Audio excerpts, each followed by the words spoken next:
1절부터 17장 1절부터 8절까지의 내용 가운데 핵심적인 말씀은 7절에 있는 말씀입니다. 특별히 존귀한 자를 강조하고 이 존귀한 자에게 합당하겠느냐, 거짓말하는 것이 또 그 뇌물을 받는 모든 것들, 이런 것들이 존귀한 자와 어울리지 않는다라는 설명으로 이 존귀한 자를 강조하고 있는데요. 이 존귀한 자로 번역된 히브리 단어는 구약 성경에서 대부분 귀인이나 존귀한 자로 번역이 되었습니다. 그러니까 유대인들이 생각할 때에 자기들이 이런 사람이 되고 싶다라고 하면 그 사람이 바로 존귀한 사람이라고도 불려질 수 있는 사람인데요. 이 존귀한 사람으로 번역된 이 단어의 원래 의미가 자원하는 마음으로 삶을 드리는 자라고 하는 뜻이 있습니다. 하나님 앞에 또 하나님께 자원하는 마음으로 삶을 드리는 자를 존귀한 자라고 번역을 합니다. 보통 우리가 흔히 말할 때 달인이라고 하는 말을 쓰는데요. 이 달인이라고 하는 말은 사물의 이치를 통달했거나 어느 특정한 분야에서 뛰어난 역량을 가진 사람을 일컫습니다. 지금도 이제 장수 프로그램이기도 한데요. 이 생활의 달인이라고 하는 TV 프로그램이 있습니다. 수십 년간 한 분야에 종사하면서 열정과 노력으로 달인의 경지에 이른 사람들의 이야기를 담은 교양 프로그램이죠. 그런데 세상에는 이 생활의 달인과 반대로 추악한 달인들도 많습니다. 사기의 달인이나 싸움의 달인이나 욕설의 달인이나 투정과 궤변의 달인들이라고 할 수 있는 사람들 말입니다. 반면 아름다운 달인이라고 말할 수 있는 사람들도 있습니다. 봉사의 달인이나 포용의 달인이나 배려의 달인이나 선행과 기부의 달인 같은 사람들 말입니다. 솔로몬은 이 지혜의 달인이라고도 표현할 수 있는 이러한 사람을 존귀한 자라고 지금 말하고 싶은 겁니다. 계속해서 지혜를 강조하지만 이 지혜를 삶으로 삼고 이 지혜의 삶을 살기 위해서 애쓰고 노력하는 마치 달인과 같은, 그래서 지혜의 달인이라고 굳이 표현하자면 존귀한 자라고도 할 수 있을 겁니다.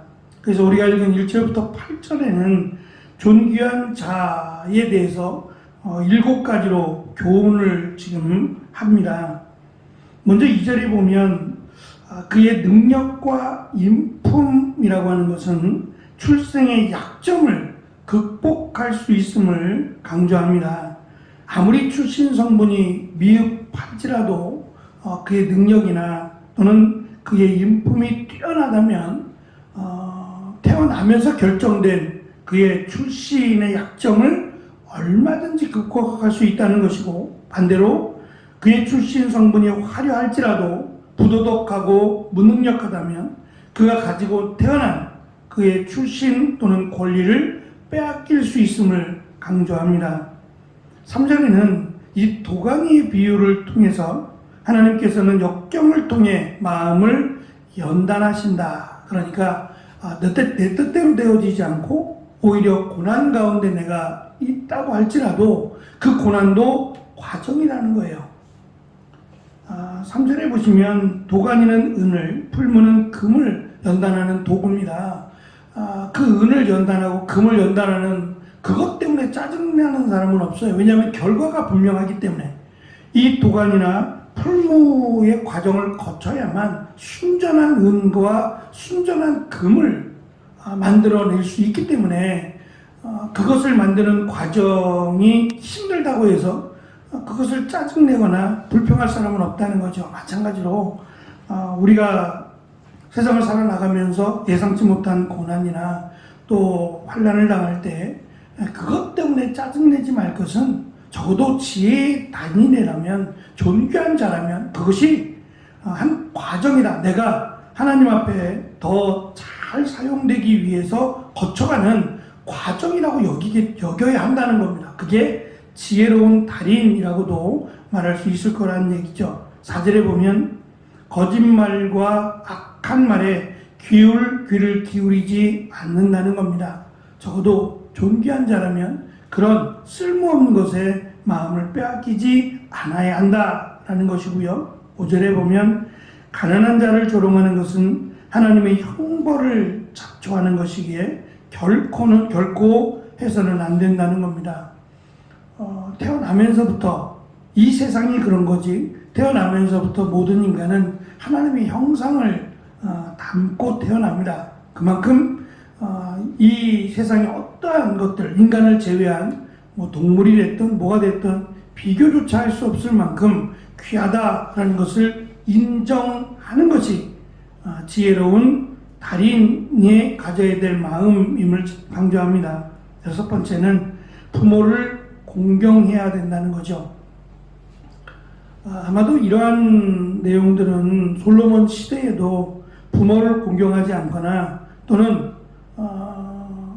자신의 어떠한 태어나면서부터 갖고 태어난 것들이 이 부모로 말미암았다라는 것 때문에 원망하고 불평하거나 또는 많은 영향을 미쳤기 때문은 아닐까라는 생각을 합니다. 하나님은 이스라엘 백성들 광야로 인도해 내신 그 이스라엘 백성들의 십계명을 주시면서 그 중간에 가장 먼저 하나님과 인간과 인간 사이에서 맺어야 될 계명 가운데 굳이 하나님과 인간 사이에 맺어야 될 마치 그 교집합과 같은 내용이 부모를 공경하라는 내용입니다. 이것이 하나님에게도 그리고 인간과의 관계에서도 아주 소중한 것임을 맨 처음으로 강조하셨습니다. 7번째는 자신의 삶에서 거짓말을 용납하지 말아야 한다는 겁니다. 7번째는 마지막 이 단어가 8절에 뇌물은 임자의 보기에 보석 같은 즉 어디로 향하든지 형통케 하느니라고 번역을 해서 그러면 뇌물을 주란 얘기인가? 라고 하는 오해를 갖게 되거나 또는 그냥 이 말대로 보면 참 어려운 내용이 될 것 같습니다. 이 단어가 두 가지 의미가 있는데 하나는 뇌물이고 하나는 선물입니다. 둘 중에 하나를 선택해야만 하는 거죠. 보통은 뇌물로도 사용이 되고 또 특별한 경우는 선물로도 번역이 되는 두 가지 의미를 갖고 있는 단어입니다. 여기서는 뇌물이 아니라 선물로 번역을 했어야 더 의미가 맞는 것 같습니다. 선물을 주는 자가 되어야 한다는 거죠. 선물이라고 하는 것은 말 그대로 그가 그만한 그 역할을 했거나 선물을 받을 만한 행동을 했기 때문에 주는 게 아닙니다.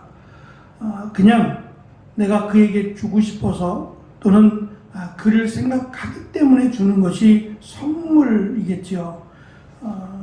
그가 누군지는 설명하고 있지 않습니다만 앞에 있는 내용과 연결해서 생각해 본다면 이 가난한 자 또는 어려움에 처한 자 그리고 앞에서 지혜에 관련돼서 이웃을 설명할 때에 무시당할 만한 자들, 연약한 자들, 열악한 자들을 돕는 것을 많이 강조해 왔기 때문에 여기서도 그렇게 연결해 본다면 세상적으로 볼 때에 소외되고 또 어려운 가운데 있는 이웃들, 그들에게 선물을 주는 자, 그가 지혜로운 달인이라고도 불려질 수 있는 마치 존귀한 자라고도 설명할 수 있을 겁니다.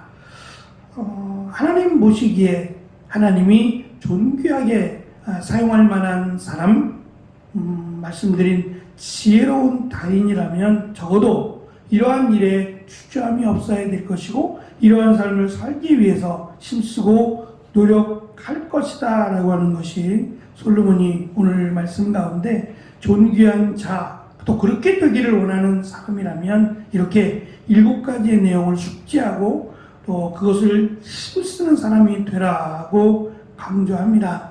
물론 쉽지 않으리라고 생각합니다. 왜냐하면 때로는 세상을 역행하는 것이 될 수 있기 때문이죠. 다른 사람에게 선을 베풀고 또 그들에게 선물을 준다. 과연 세상이 이것을 어떻게 이해할까 싶겠습니다. 하지만 하나님의 말씀은 하나님이 우리에게 주신 지혜를 받은 사람이라면, 그 지혜가 있는 사람이라면 말씀하신 7가지의 내용, 부모를 공경하는 것뿐만 아니라 하나님께 고난을 당할 때 원망과 불평하지 않고 과정으로 삼고 하나님이 나를 더 귀하게 사용하기 위해서 허락하신 시간으로 받고 오히려 더 힘써 감사함으로 살아가는 이 모습이야말로 지혜를 아는 사람 또는 지혜의 달인이라고 불려질 만한 사람으로 솔로몬이 강조하고 있음을 기억하고 우리의 일상 속에서 지혜로운 그러한 생각과 지혜로운 삶을 살기 위해서 수고하고 노력하는 귀한 또 하루가 되어지시기를 축원합니다. 기도하겠습니다.